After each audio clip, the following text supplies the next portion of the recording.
Hey guys, Bryce Altus here, Doctor of Audiology at Applied Hearing Solutions in Phoenix, Arizona. Today, I'd like to show you how we can diagnostically test your hearing aids to make sure that we can know for a fact whether they are working correctly or not.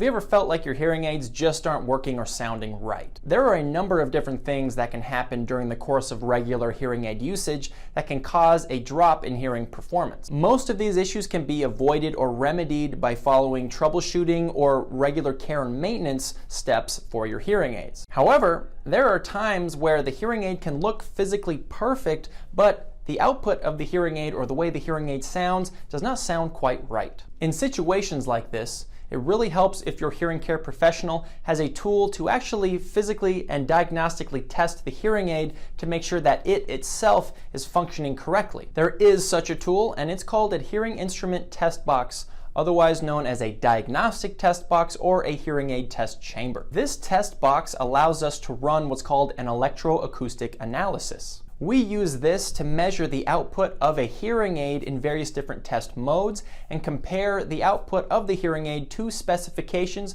put forth by the hearing aid's manufacturer. As part of an electroacoustic analysis, we are measuring if there is any distortion or noise that the hearing aid is generating, but we're also looking at and measuring the output and amplification of the hearing aid in question based on a set list of test criteria put forth by the American National Standards Institute. Without having a test box or being able to run an electroacoustic analysis, we really have no idea whether this hearing aid is functioning the way that the manufacturer intended or not.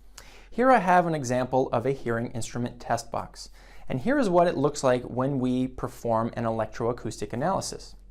We will couple the hearing aid to a microphone using either putty or tubing, depending on the hearing aid itself.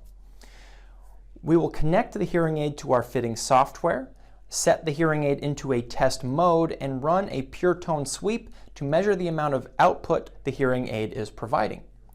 We then set the hearing aid to a reference test mode and measure the output again to see if the hearing aid is distorting the output or adding any additional noise to the output of the device. We then compare the hearing aid measurements to manufacturer specifications, which every hearing aid manufacturer provides for every single one of their hearing aids. If the hearing aid is meeting specifications, then we know that there is nothing wrong and nothing to worry about when it comes to the mechanical functioning of that hearing aid.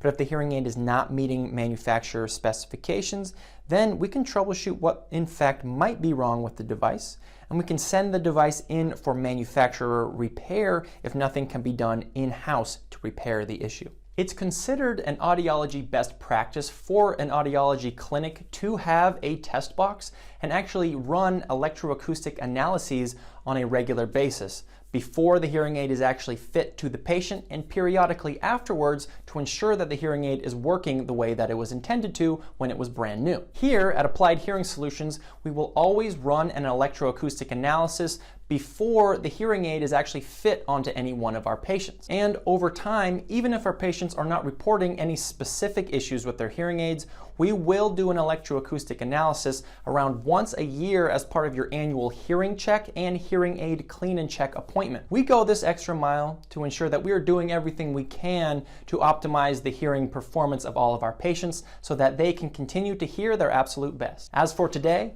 that's it for this video. If you liked it, go ahead and give us a thumbs up. If you want to see more videos just like this, go ahead and hit that subscribe button. And if there's any ideas for future content you would like me to cover in a future video, leave a comment in the comment section below. Thanks.